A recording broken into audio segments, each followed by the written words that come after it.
There are three measures of central tendencies: mean, median and mode. I am going to discuss computation of mean, median and mode from group data and will assume distribution to be symmetrical. So let us first define these terms mean, median and mode. Mean is the value obtained by dividing the sum of all the observations by the total number of observations. And median is defined as the middle value of the data when data is arranged in ascending or descending order. Mode is the value of the data that occurs most frequently in the data set. For computation of mean from group data, there are two methods, long method and short method. Let us discuss with the help of suitable example. Calculate mean, median and mode from the following data. So let us first calculate the mean. You can see here there are two rows. First row is of class interval and second row is of frequency. So these are the distribution of marks of few students who scored between 10 to 14, 15 to 19, 20 to 24 and so on. The second row is of frequencies which tell us number of students who secured these marks. Like between 10 to 14, it is secured by 2 students. Between 15 to 19, it is secured by 5 students and so on. Now to solve this problem, we are going to make few columns. The first column is of serial number. The second column we are going to write class interval, and in the third column we are going to write frequencies, which is given in the question. Now we will write total number of frequencies.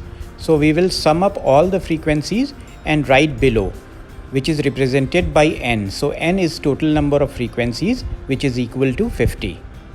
In the next step, we have to find out the midpoint of each class interval, which is represented by x. To find out the midpoint, we have to add the lower limit of the class interval and upper limit of that class interval and divide it by 2. So in the first row, the lower limit is 45 and upper limit is 49. So we will add 45 and 49, then divide by 2. So it will be 47. Similarly, in the next row, the lower limit of the class interval is 40 and the upper limit is 44. So we will add 40 and 44, then divide by 2. So it will be 42. Similarly, we are going to write the midpoint of each class interval and to write in this column x. So in the last column, we are going to write the product of frequency and midpoint. So we will multiply frequency with the midpoint x. So in the first row, the frequency is 1 and midpoint is 47. So we will multiply 1 by 47, which will be equal to 47. Similarly, in the second row, the frequency is 3 and midpoint is 42. So we will multiply 3 by 42, which will be equal to 126. Similarly, we are going to write the product of frequency and midpoint x and write in this column fx. Now we will sum up all the numbers of this column fx and write at the bottom. So which will be represented as summation fx, which will be equal to 1450. Now in the end, we are going to put all the values that we have calculated in the formula for mean. So the formula for mean is summation fx upon n. F represents the frequency, x is the midpoint of class interval, and n is equal to total number of frequencies. Summation fx that we have calculated just now is 1450 and the value of n is 50. That means total number of frequencies. So on solving this, we will get 29. So the calculated value of mean is 29. Now we will calculate mean by shortcut method, which is also known as assumed mean method. We will take the same problem that we have used in long method. Now again here we are going to write the serial number, class interval and frequency, which was already given in the question, and going to sum up all the frequencies and write at the bottom, which is represented again by n.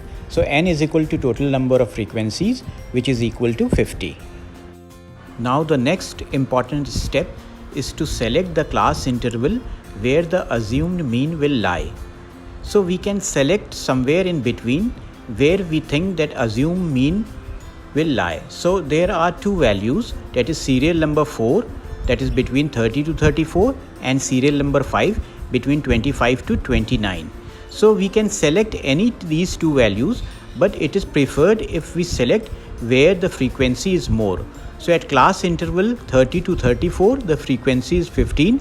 So we will select this class interval. Now we'll assign 0 to this class interval and name this column as D. There are many other methods to calculate D, but we will follow the simplest one. Now after assigning 0 at this class interval containing the assumed mean, we will write positive values towards the ascending scores and negative values towards the descending scores. Now we are going to make a new column FD, that is the product of frequency and D. So for the starting 3 rows, we are going to write the product of F and D as positive integers, while the last 4 rows we are going to write the product of F and D as negative integers. Now we will add all the values of this column FD and write below. So first we are going to add all the positive integers, so value of which will be plus 16. Then we will add all the negative integers, so value is minus 46. On summing up, we will get minus 30. So the value of summation FD is equal to minus 30, that we are going to write at the bottom. The formula for mean here is assumed mean plus summation FD upon n multiplied by I. So AM is assumed mean, F stands for frequency, N is total number of frequencies, and I stand for size of class interval. Now we will put all the values in this formula. For assumed mean, as we have selected the class interval of 30 to 34, so we will take the midpoint. So taking the midpoint, we are going to add 30 plus 34 and divide by 2. So we will get 32. For summation FD, as we have already calculated, it is minus 30, and N, as we know, it is total number of frequencies, which is equal to 50. The size of class interval is 5. You can check from any of the class interval. From class interval 45 to 49 and from 40 to 44, you can see the number of values are 5. On solving further, you will get 32 minus 3. So the final calculated value of mean is 29. So from both the methods, from long method and shortcut method, the value of mean is 29. Now coming to computation of median from group data. We will take the same example from where we calculated the mean, and now we will calculate median. Make columns, write serial number in the first column and copy class interval and frequency from the question and write in the second and third column. We will sum up all the frequencies and write the total below, so n will be equal to 50. In the next step, a column of cumulative frequency is prepared. So cumulative frequency is the sum of frequencies up to the current point. So let us see how we can write the cumulative frequency. We start from the lowest class interval. The lowest class interval is 10 to 14, which is written at the bottom. We will write the cumulative frequency as 2 in this column CF. In the next row, we will add the cumulative frequency with the frequency of above row and then write. In the bottom row, cumulative frequency is 2 and frequency just above row is 5. So 2 plus 5 is equal to 7. Then cumulative frequency for the row will be 7. Similarly, we will add 7 with the frequency of the above row, that is 6. So 7 plus 6 is equal to 13.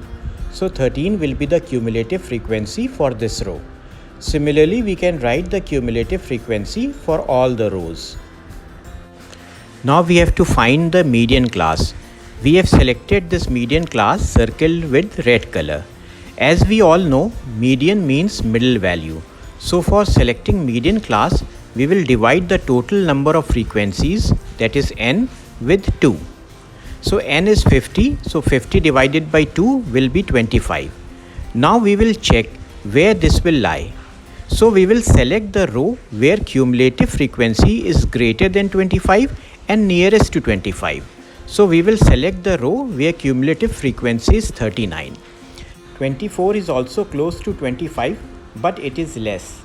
Other values of CF are 46, 49 and 50, but the closest to 25 is 39. So this row is selected as a median class. The formula for median is L plus n by 2 minus f upon fm multiplied by I. L is the exact lower limit of class interval in which the median fall. F is the cumulative frequency below the class interval in which the median fall. Fm is frequency of the class interval in which median fall. I represent size of the class interval. So size of the class interval here is 5, as we have already calculated while calculating the mean. Now we will substitute the values from the table in this formula. L is the exact lower limit of the class interval in which the median fall. So lower limit is 30, but this is not the exact lower limit, as you can see the upper limit of class interval just below the median class is 29. So the exact lower limit will be 0.5 less than 30, or you can select the value between 29 and 30. For this, we will add 29 and 30, then divide by 2. So it will be 29.5. So exact lower limit is 29.5, as inclusive series of class interval is given in the question. Now we will select f, that is cumulative frequency below the class interval in which the median fall. So that is 24. So this is the case only when the class interval from top to bottom is arranged in descending order. Now Fm, that is frequency of that class interval in which the median fall, that is 15. We will put all the values in the formula and solve. So on solving this, we will get 29.83. So the calculated value of median is 29.83. Now coming to computation of mode. We will take the same example from where we calculated mean and median. Mode is equal to 3 median minus 2 mean. We will select this simple formula for approximating the mode when the frequency distribution is symmetrical or very less skewed. Now we will put the values of mean and median that we have calculated in the formula. And on solving this, we will get 31.49. So the mode is 31.49. So this is how we have calculated all the three: mean, median and mode.